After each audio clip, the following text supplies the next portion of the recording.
Okay, I think we are live. Good morning, if it is morning where you are. Day after Christmas. Truly all is quiet in my house. Nothing is stirring except my mouse on the computer. Yuck and yuck and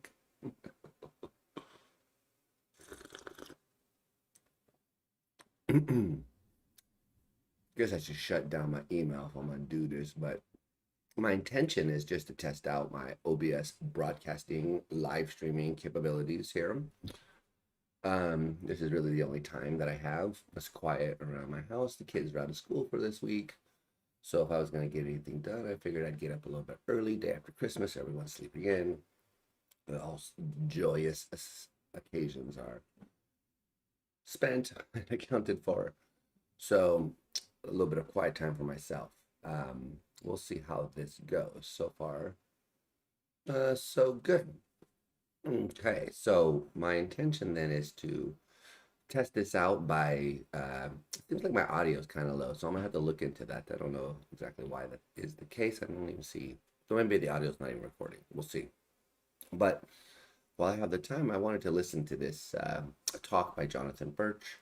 Someone in the comments of my previous video recommended that I check it out, Theories of Consciousness Beyond the First Order Higher Distinction. So I know Jonathan a little bit, not too well, but I wrote a short commentary on a jointly authored piece of his on associative learning and consciousness. I wrote that with Joe Ledoux in the journal Cognitive Neuropsychology, I think. And he responded to it. I mean, here's a group of people responded to it. So I sort of know what he thinks about higher order theories generally. And then I was supposed to write something for this animal consciousness Journal of Consciousness Journal of Consciousness Studies special issue. Haven't fully had all of my coffee yet this morning. But anyway, so the deadlines for those Journal of Consciousness special issues are really tight. And for me, I like to sit on things for a long time. And even then, I feel like maybe they're not good enough to be released unless they're blog posts or something. So it was really hard to work under that deadline. And I ended up not having the piece I was working on published because they wanted to get it like in by a certain time, and it was just too soon. So anyway, I don't know. Maybe he's just some hard feelings about that or not. I'm not sure. Anyway, I don't know why I'm rambling. That's not why we're here. So I'm going to go ahead and check this out because I read the description, and down here in the abstract, he seems to suggest that the distinction between higher order theories and first order theories is no longer useful, and we should move beyond it. So I personally think that this marks the distinction between higher order and first order theories marks a really central divide in theorizing about consciousness. So we apparently will disagree on this, and it should be fun to see in what way. All right, so that's enough. Let's go ahead and see if this works. I don't hear anything. I'm the principal investigator on a project called the Foundations of Animal Oh, okay, so it does work. All right, so let's go ahead and get started then. Sentience project. I'll just start by giving a quick advert for the project, a quick explanation of what the project is about before moving on to today's topic. It's a 5-year European Union funded project that is really structured around these big questions. How can we develop better methods to study the subjective experiences of animals scientifically? We have an empirical side to the project that is working with bees at Queen Mary in London.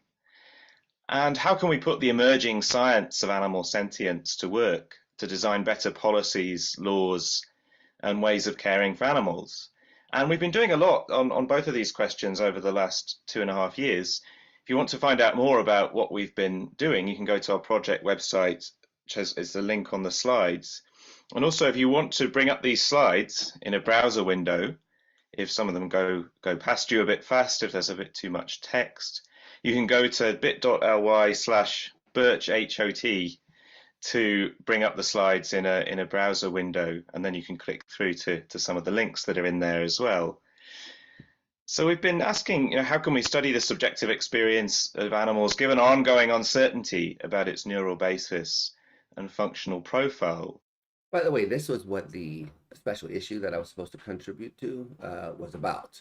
Um, do they have that here? What does he have here? No, but that was what the issue is about, and I think that's an important issue. My own work is focused on human consciousness, and in fact, in the book that I'm working on, I kind of try to make the argument that the we should start with humans first because it's really tricky with animals, and there's too much debate about the human case already. So I don't really think that it's very fruitful to be testing theories of consciousness in animal models right now. Although in the fullness of time, I think that's a question that the theories of consciousness should address, but I feel like it's a bit too early right now. Higher order theories are often associated with the view that animals, that consciousness somehow very sophisticated or linguistically enabled animals are only going to be the ones that have it, and I think that's incorrect. I feel that if bees are conscious, phenomenally conscious, then they could be having inner awareness of the kind that we think is important. So it'll be interesting to see what how this develops. But I'm fully in support of the project of the animal sentience project. Um, and the only thing that I would say is that the thing that I'm skeptical about is not whether animals are conscious, but whether we have the right methodology to really scientifically uh, test the hypothesis that they aren't, which, by the way, some people maintain. And even if your favorite animal, you think it's obvious they're conscious, all you have to go down is a few steps in the kingdom, and then the question arises again. So if you like bees, then what about ants? And if you like ants, then you can find some simpler um, organism which has some of the same behavioral properties. So the question is very thorny, uh, and one that's hard to deal with. So I'm glad that someone is dealing with it. But I see myself specifically as thinking about human consciousness and trying to advocate for the view that that's the best way to study consciousness. Start with the human case. I've been writing various papers about that in philosophy and in science, and my postdoc Andrew Crump has been heavily focused on this as well. And we've been asking too, how can we make sense of variation in conscious states across the animal kingdom, given that really, in my view, it doesn't make much sense to describe one animal as more conscious than another. I don't think it really makes sense to say that a crow is more conscious than an octopus, or that a rat is more conscious than a crow. I don't think the variation here is anything that can be squashed into a single. I agree. By the way, this is an important point. Allergies are attacking me now, but I think this is an important point that some theories of consciousness seem to imply that there is this kind of more conscious aspect, and I'm thinking of IIT in particular. So it's not exactly clear what it would mean for something to be more conscious than something else.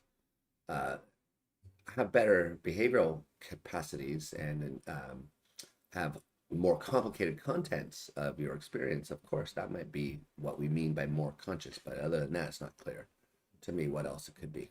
Mention. So in this paper in Trends in Cognitive Sciences, with some collaborators, we proposed a multi-dimensional framework for thinking about variation across the animal kingdom in terms of consciousness profiles with several dimensions, rather than this idea of a single scale on which we might rank animals as being more or less conscious than each other. And we've been asking too, as Hiro mentioned, questions about animal welfare and animal law and policy.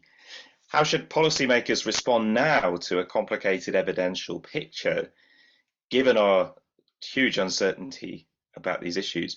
I think a really important idea in this context is the precautionary principle, often discussed in environmental contexts, discussed in relation to climate change, but I think we should discuss it in relation to sentience as well, and make sure we're not taking any reckless risks with systems that are potentially sentient in cases where we're not sure. So I've written about that in the past. Last year, we produced. By the way, I'm all for that. So I have, I'm not sure what this has to do with the higher order theory stuff, but I'm pretty sure maybe he's going to press the animal angle on higher order theory. So maybe that's where this is all going, or he's just advertising his work or something. But I completely agree. I actually like this paper on the precautionary principle in animal sentience. Um, you don't have to look around too far to see practices that we engage in, such as factory farming, various animals, to quickly notice that if these animals are sentient in any sense, then there's a great moral harm going on there. So that's even if you aren't sure whether cows are conscious, the precautionary principle says, when in doubt, give the benefit of the doubt. Sum it up quickly, by the way. No need to take an ethics class. That's not what it says. Just FYI, but close enough. Report that was commissioned by the UK government reviewing the evidence of sentience in some invertebrate animals, octopuses, crabs, lobsters, shrimps. And we ended up recommending that they receive at least a basic level of legal protection. And the government has ended up including them in the scope of a recent piece of animal welfare legislation called the Animal Welfare Sentience Act. And then this year we've been weighing in a bit about octopus farming. There's a lot of debate because some companies are really starting to aggressively attempt to farm octopuses, and we think that's an extremely bad idea for reasons we set out in this piece recently in the conversation. So lots of activity going on all of these questions with a good sized team, including these long-time collaborators like Heather Browning, Andrew Crump, Alex Schnell, and Nikki Clayton as well. It's been a real pleasure to work with Lars Chitka and many more. And if you want to read about any of this stuff, just go to our website there, linked on the slides. Now, a general overview I published recently with Heather in Philosophy Compass called Animal Sentience. Now, today's topic, when I give talks, I like to talk about whatever I'm working on currently, whatever is new, not the stuff I've just published. So today's topic is going to be something related but a bit different. It's going to be about theories of consciousness and the distinction between so-called higher order theories and first order theories. Just a reminder there of the link to the slides, bit.ly/birchhot if you want to bring up any of these slides. Now this first order versus higher order distinction has been very influential in the literature on consciousness. It's often seen as a common way of grouping different theories, where a first order theory says that a representation, for example, a percept, a perceptual representation, can be consciously experienced. And when I talk about a representation being conscious, I mean it in the sense of it's being subjectively experienced, there being something it's like to have that experience, what philosophers sometimes call phenomenal consciousness, because of the phenomenal character of the state. First order theories say representations can be conscious in that sense without being the object of some other representation. For example, perhaps they just need to be globally broadcast, as the global workspace theory says. And that's often contrasted with higher order theories of consciousness that deny this and say that what makes a representation conscious, in the sense of being subjectively experienced, is that there's another representation of the right kind that takes the first representation as its object. Okay, so let's stop right there.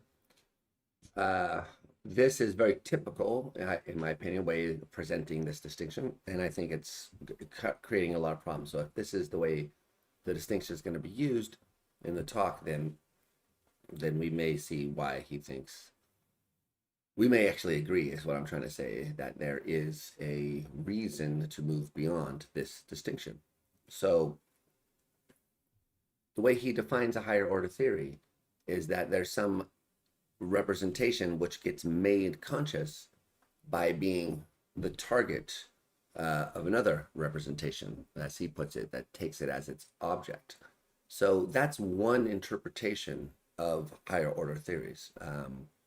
In fact, in the book that I'm working on, I call these kinds of this interpretation, this picture of what a higher order theory is, the relational version of higher order theories, because what it does is it says basically what's on the slide here, that you're thinking about how this particular first order state, you could call it George, how George, this particular thing, gets turned from not being phenomenally experienced into being phenomenally experienced.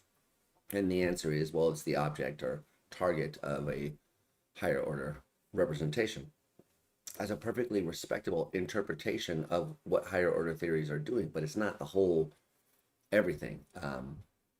It's not the only way that one can try to construct these sorts of theories. So, generally speaking, as I like to think of them, higher order theories are those that involve a kind of inner awareness in the explanation of phenomenal consciousness.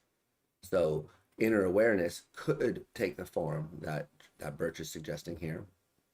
That is a kind of relational thing where you get related to a first order state and that state becomes conscious. And the analogy might be to theories of perception that are telling us, like naive realism is sometimes the views, like there's the world out there and then perception is just a relation to that world. And there's nothing like representational or internal that's really getting added to that, except maybe a little accents and flavors, but the world is out there as it is already. And then we just become aware of it, related to it in the right way. And in some sense, that picture is what guides this way of thinking of the higher order theory, that there are these first order states, they have their properties, and then we just become aware of them by being related to them in the right way. That's the taking the representation as its object bit there, and then that thing becomes lighted up, experienced, entering the stream of consciousness. So that's a very common way of doing it. I think there are problems with that way of doing it, and it excludes theories that are clearly, in my opinion, higher order theories, but that don't have this structure. And my own favorite version of higher theory is one of those. So I think that's going to be part of the problem here. All right, anyway, so let's continue though.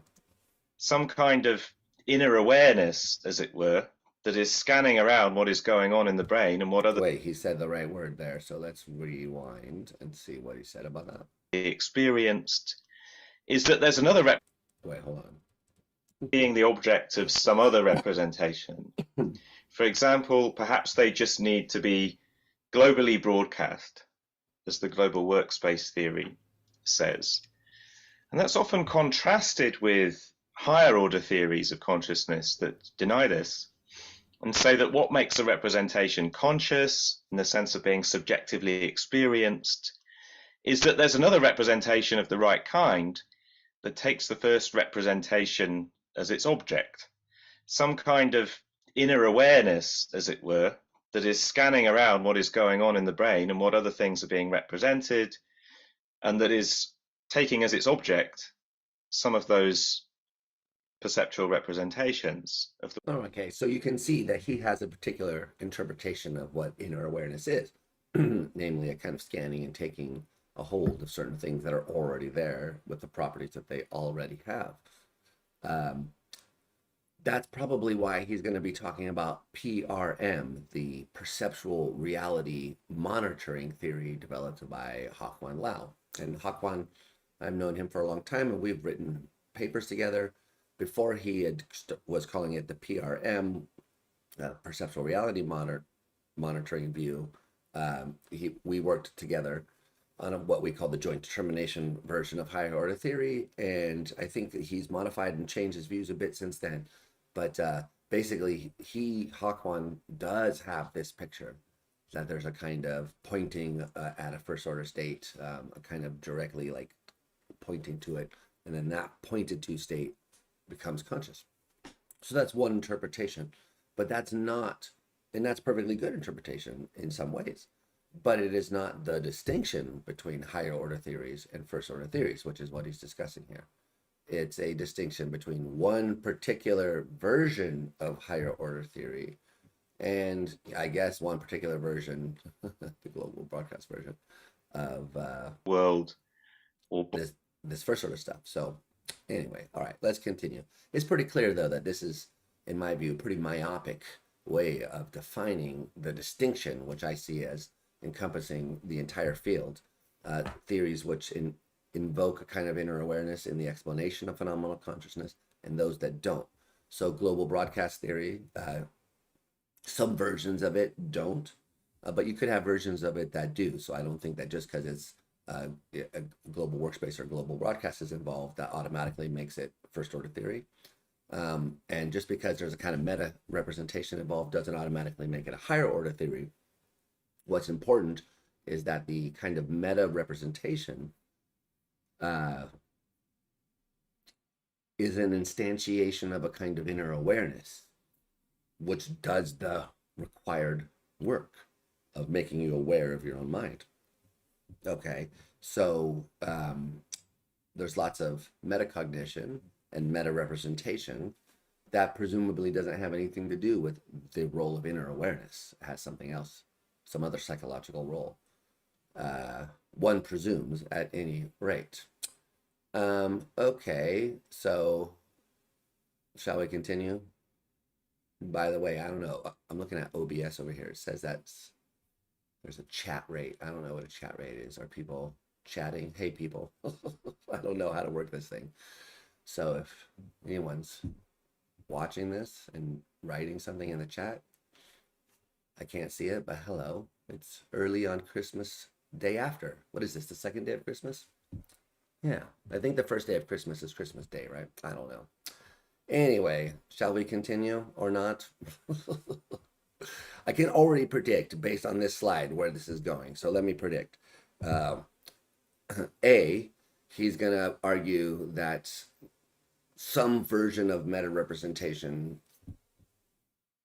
in fact, he'll probably invoke the Nick Shea article about global workspace and metacognition. Maybe I read that in the abstract. If not, if I did, then that's making sense. If not, then it's sort of obvious from what he's saying here. But I think that we've already discovered the problem with that. That's pretty easy to head off. And what's the other thing he'll probably say? That based on this, it's not clear how wide this applies. Maybe he'll do a version of the Carruthers argument that you can't tell, like which animals don't do or don't have this kind of PRM model type thing. Maybe, let's see. Body. So, for example, Peter Carruthers, very important philosopher in the higher order tradition, puts it like this in the Stanford Encyclopedia. He says higher order theories try to explain the relationship between unconscious and conscious mental states in terms of a relation obtaining between the conscious state in question and a higher order representation of some sort, either a higher order perception or a higher order thought about it. And three more. Oh, hey, look, that's me. Hold on now, though, before you start trashing me over here. This the Carruthers article is, in my opinion, very problematic for introducing higher theories. It's now been rewritten with Rocco Gennaro, so it's now Carruthers and Gennaro, but that makes it even more problematic, in my opinion. So higher theories try to explain the difference between unconscious and conscious mental states. I deny that. I don't think that's what higher order theories do. That's what some higher order theories do. Yes, there are some higher order theorists, people who like higher order theory. There are those people who try to explain the difference between unconscious and conscious mental states. And those people may even see in their own way this as the central problem that a theory of consciousness should be addressing. In fact, I think that you could read David Rosenthal and a lot of his followers as making exactly this point. And maybe Carruthers is one of those. But that's not, in general, what a higher order theory is doing or needs to do. And I sort of think that you can see this because, you can imagine a version of a theory that's a higher order theory in my definition of it, but doesn't do any of this stuff. So according to me, higher order theories invoke inner awareness in the right way in the explanation of phenomenal consciousness. So when you try to explain it, inner awareness is part of the explanation. Great. So it could just be a fact of nature that whenever there's a first order state, the laws of the brain's composition, the interconnectedness, homina blah, etc., just bring it about that there's an inner awareness state that's manufactured. Maybe it's really hard because of the way the brain is set up to stop that from happening. Maybe it just happens automatically every time. Well, in that case, I would say there's a good chance some kind of higher theory is true. inner awareness playing the right role, etc. But if it's always the case that the two states are going together, um, then there's not going to be any unconscious mental states. Maybe every time that state shows up, it's just because of the way the brain's wired, generating the right kind of, excuse me, inner awareness. Okay, great. That doesn't mean that the higher order theory is false. It would mean that there's no unconscious states, but it wouldn't mean that the higher order theory is false. So I don't really think that this is the right way of introducing the theory. I mean, also, and more trivially, there's some debate about whether there is even any unconscious mental activity or whether that stuff should be like subpersonal computations, it's implementations of algorithms, but not something we would think of as mental. There's a lot of still territory to cover here. So I find this to be very problematic and outdated. Okay, great. Let's Order continue. thought about it. And three more of the influential theorists in the higher order tradition, Richard Brown, Oh, I'm influential. I didn't know that. Quan Lao, Joe Ledoux, they put it like this: the basic idea of higher order theories, or HOT, is that conscious experiences entail some minimal inner awareness of one's ongoing mental functioning. And this is due to the first order state being monitored or meta represented by a relevant higher order representation. Yeah. So first of all, even though I was the first author on this paper, this was a joint collaboration of a paper. It was jointly authored, like really jointly authored between myself, Hakwan, and Joe. There was a lot of drafts, a lot of back and forth, a lot of haggling about language. And this bear, this little sentence here was the subject of much haggling and discussion between us. So this part I fully endorse. There's some kind of minimal inner awareness of one's ongoing mental functioning.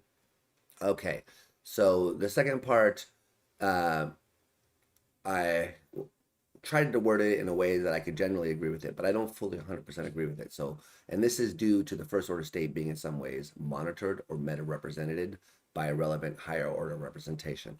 Um, so this due to the first order state being in some ways meta represented, you have to be careful. A lot is packed into the idea of what it means to be represented, and what it means for the first order state to be represented. So this sentence is technically compatible with my way of thinking about things, where representation, you can represent things that aren't there. And so you can be monitoring your mental life and represent it as having events and states occurring which aren't occurring, in the same way you could be looking out in the world and hallucinating that there are pink elephants or whatever. I think some thing like that can happen in the internal world as well. That's great. But you could also read this, especially with the monitored thing right here, as being, a success verb, that there's got to be the thing there in order for you to be monitoring it. And there I'm gonna say no. So this was supposed to be an overview, and the word limits and tight constraints given to us by the transit cognitive science people made it really hard to unpack what we were doing, even though there's like, boxes and uh, appendices and so forth. This is part of the reason why I really wanted to work all this stuff out in the book. So I do think that you could read this in line with the previous quote from Carruthers, and that's what he's clearly doing here. But it can also be read in line with the way I think of things. And Birch, has clearly got one particular view of the higher order distinction here. Okay, but anyway, so that's what I would say about that. So there's a piece of received wisdom here. The received wisdom is this is a major fault line in our theorizing about consciousness, a major point of division. I do agree that. I didn't know it was received wisdom. I thought that, I guess that people do often make this distinction, but then they kind of go on to act like it's not there. But okay, let's see where he's going here. Both families, first order theory and higher order theories, are diverse, but they represent clearly delineated alternatives. And that's a piece of received wisdom that I've become skeptical of. I don't really believe it anymore. I mean, I used to think it, and now I don't. I think recent developments have put pressure on the idea of there being a major fault line here between clearly delineated alternatives. I think rather the boundary between the first order and higher order theories, the FOTS and the HOTS, has actually become so blurred in recent literature that we should start questioning the usefulness of that distinction at all. And so the rest. So as I said, I do agree that there's been a lot of blurring and unclear thinking about higher order theories.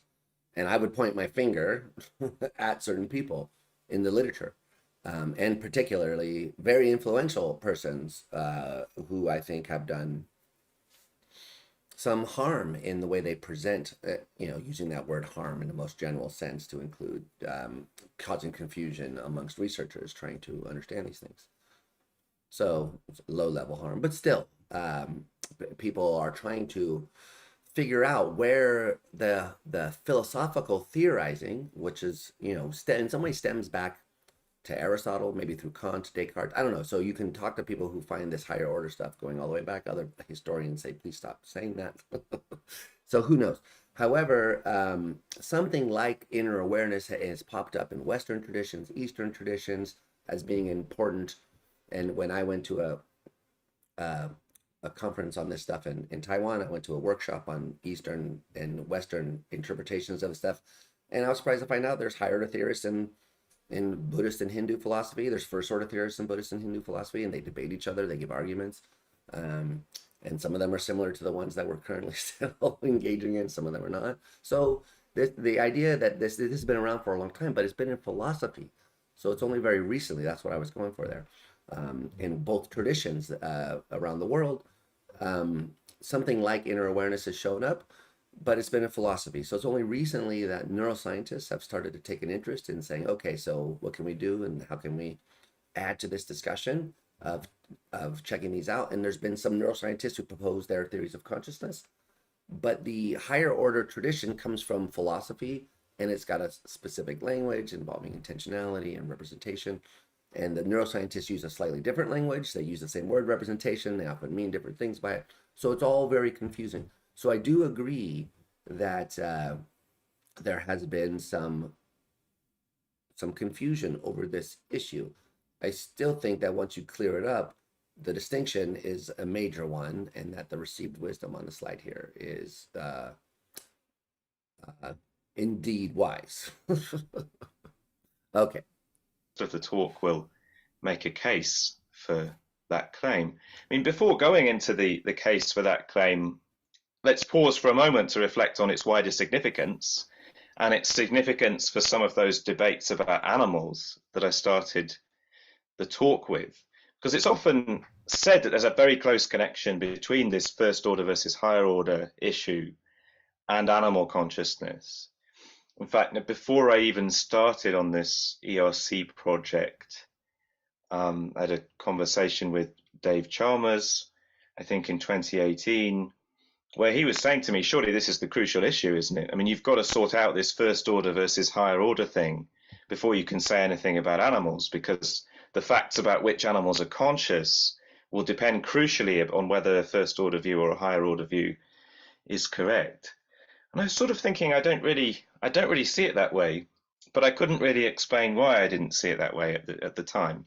And this talk will ultimately be my attempt to explain why I don't think this question is as important as some people have suggested.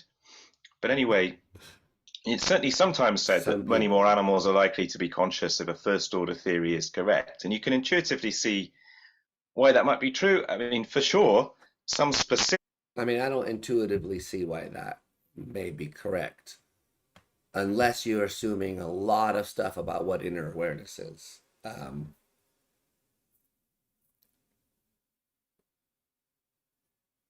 Very sophisticated self-consciousness, yes, seems quite limited in the animal world. The kind of inner awareness that higher theorists are talking about doesn't seem like it needs to be as limited. So it's not clear to me what intuitive sense that isn't really theory laden, less that not intuitive, is doing any work here. And in fact, I think kind of intuitively you can see it the other way. Gee, if the first order theories are right, then you know how many animals have the global broadcast system, or have poised abstract content? I don't know. So any theory of consciousness, whether first order or not. So I never have found this line very convincing, but take that with a grain of salt. Specific members of the higher order family do lead to skepticism. By the way, I should say it's true because unfortunately we were saddled with Peter Carruthers. Carruthers argues explicitly that animals aren't conscious. At least he did in the past, and that only humans enjoy a consciousness or something like that, and linked it to his version of higher order theory. And so a lot of people associate higher order theories generally with that view, associated with that particular guy.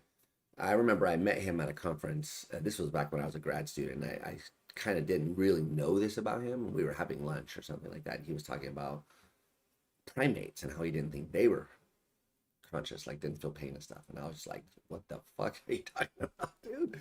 I was kind of blown away that someone could sit there and say something like that. So I could see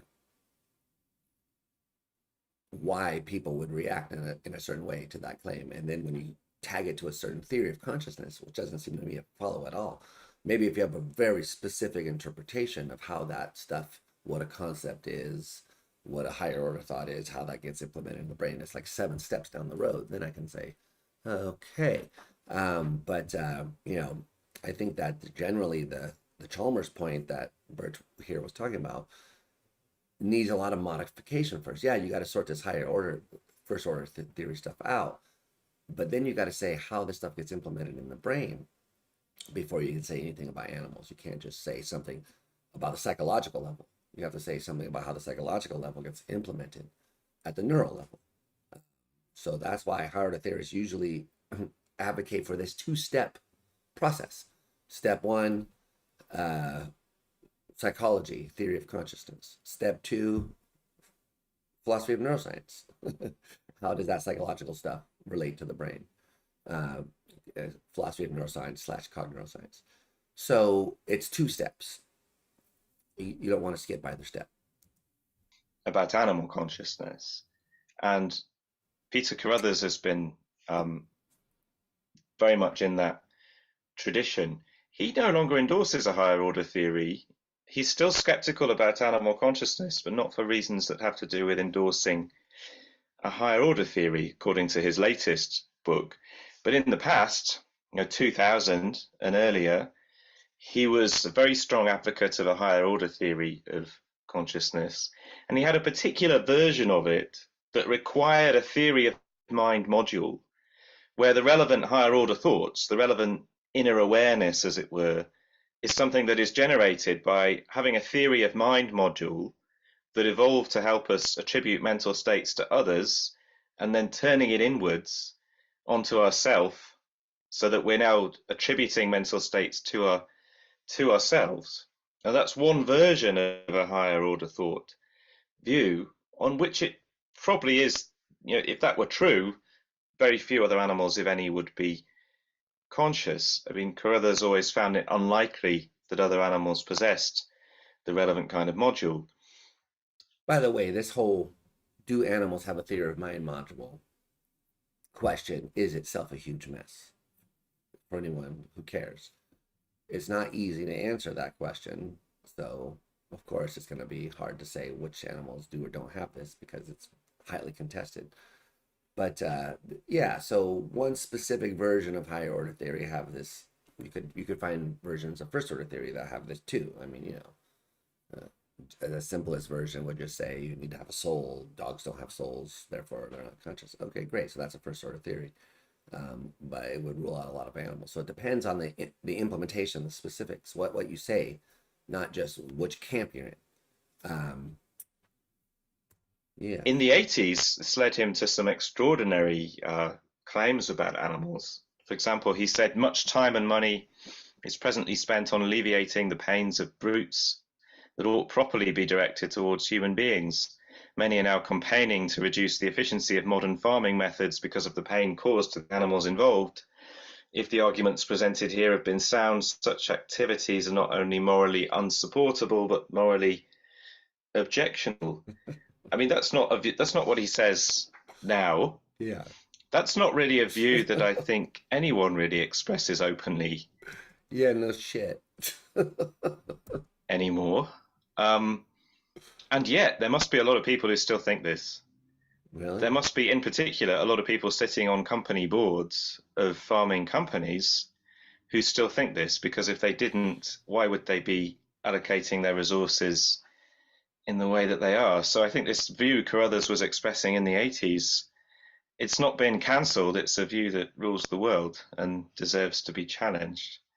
But anyway, Carruthers' version of a higher order theory. I mean, I agree with that. Remember that, you know, I think that animals are conscious. I think it's obvious. Anyone who's ever spent time with them has much reason to believe that the cow is conscious as I do to think you're conscious. That's my view anyway.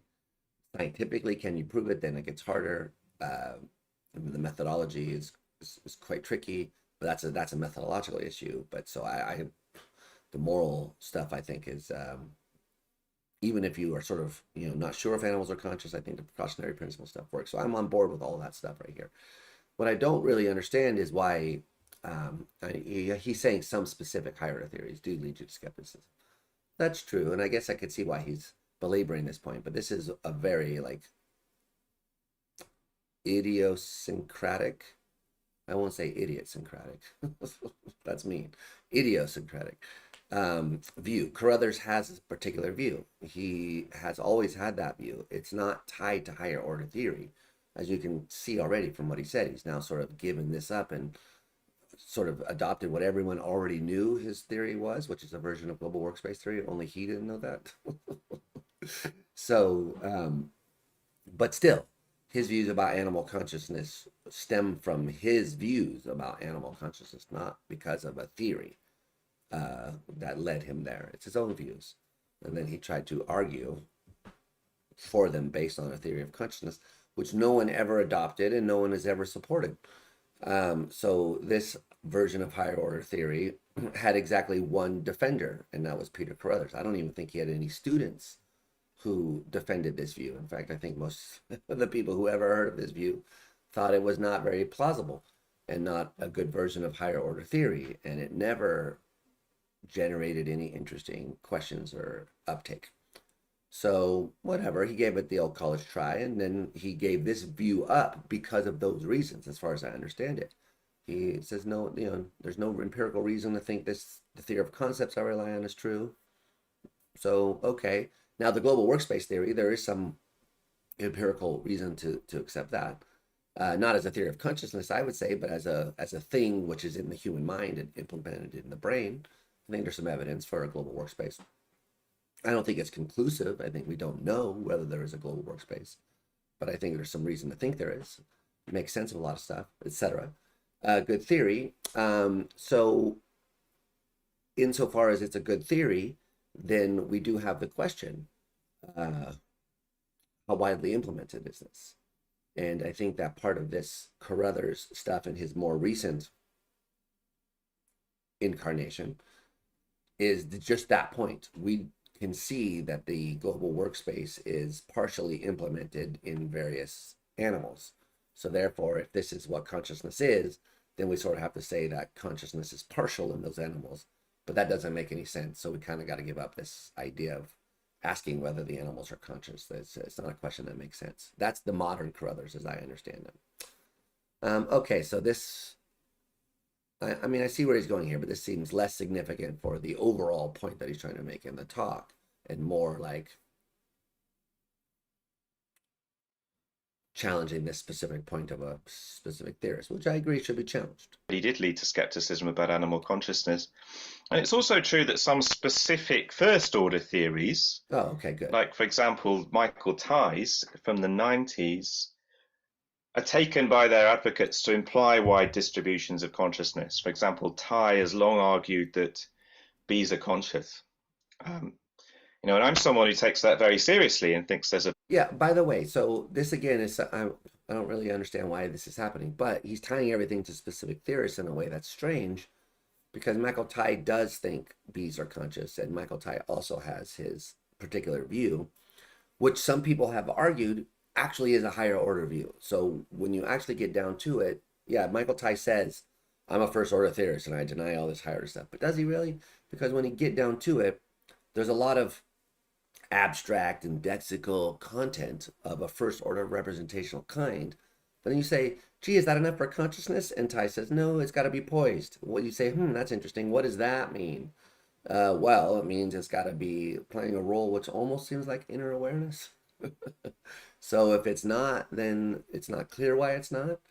Um, it's not the kind of inner awareness that you would say is a higher order thought, but there's this kind of confusion that people have that higher order theories always are higher order thought theories, and that's not true. That's again a specific version. So that's one of my problems with this whole area is like people haven't thought about this stuff generally enough, even though they say they have. It's not clear that the distinctions are still tied too much to specific individuals who represent a particular camp, and there's not a recognition that a lot of these choices that these theorists are making is specific to them, not to the theory or theoretical structure. So that the theoretical structure, you could modify that part that theorist has made a choice on and still have a higher order theory. So, okay. So like this, Tai might be interpreted as a higher order theorist. I've made this comment before, and then I've seen, Joseph Gottlieb has a paper called the collapse argument, where he tries to make this argument very precisely that all these first order theories invoke some kind of higher order thing at some point. Now, this might all play into Birch's argument that the distinction is blurry. I don't think so. In fact, what I think is that you've got to clarify the distinction in the right way, and then all of the stuff kind of comes into view. So, yeah, this again is a view very good. that Tai has, and he takes his theory to support it. But actually, when you read his book, what supports Tai's view that bees are conscious is what's he called? I forget. What's it? The Newton principle or the Copernican principle? I forget. He calls it some principle which says roughly that similar effects have similar causes.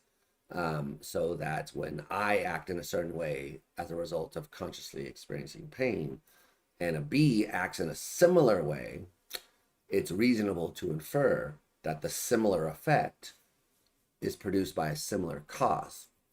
In my case, it's conscious badness, experience of pain. So Tai infers we should say the same thing about the bee.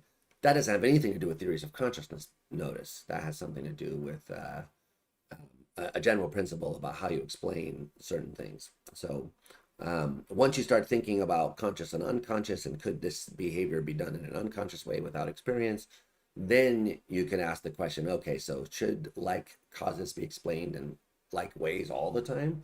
And you get into the actual consciousness stuff. But anyway, my point is that this is once again not really, doesn't really seem to me getting at this distinction. So maybe what's really going on is that seems to me Birch is kind of confused about the higher order first order distinction, which would put him in good company, because I think a lot of people are confused about this distinction. Very good chance that bees are conscious. There's a very significant probability. But even I don't say the kind of things Tai has said about this, because Tai really does seem very confident. He thinks we can really know that bees are conscious because of his sympathy for first order theories. So that's led to this idea No, not because of that sympathy. that first, this issue is really important because if first order theories are correct, many animals are conscious, including bees, whereas if higher order theories are true, maybe no animals are conscious except humans. I think that's always been a simplistic way of thinking about it. I think these have always been diverse families of theories, not monolithic entities. It's always been a little bit questionable to say hot implies few or no animals can be conscious, hot implies many animals. Yeah, no, it's not a little. It's completely simplistic, um, overly simplistic, cartoon level simplistic. Like not even cartoon, like You know, I can't think of something that's as simplistic A as that. conscious. But I think recent developments have made that even more questionable than it was before, and in fact have put pressure on the very idea of there being a useful distinction here All right, in let's the get first to it. place. So All that's right. now the main argument of Okay, so prediction one verified. Boom. Shea and Frith. So I remember when this paper came out, everyone was it was a brouhaha. Except the kind of metacognition that they're talking about is not the kind of inner awareness that higher theories are talking about. Maybe this is how they're going to try and link it up to PRM. Actually, okay. Anyway, I am now notice this is just now starting to get interesting, but I'm now noticing what time it is and how much time I actually had to accomplish this morning. I'm probably going to have to come back and finish this if I do at some other point. We were just getting to the good part, but I guess we'll stop here. I don't even know if any of this was broadcasting or if the audio recorded. So this was, like I said at the beginning, a test of my OBS capabilities. I'm trying to get my consciousness live stuff back on. OBS seems like it's better, but I don't know. So we'll see. Um, okay, so cool.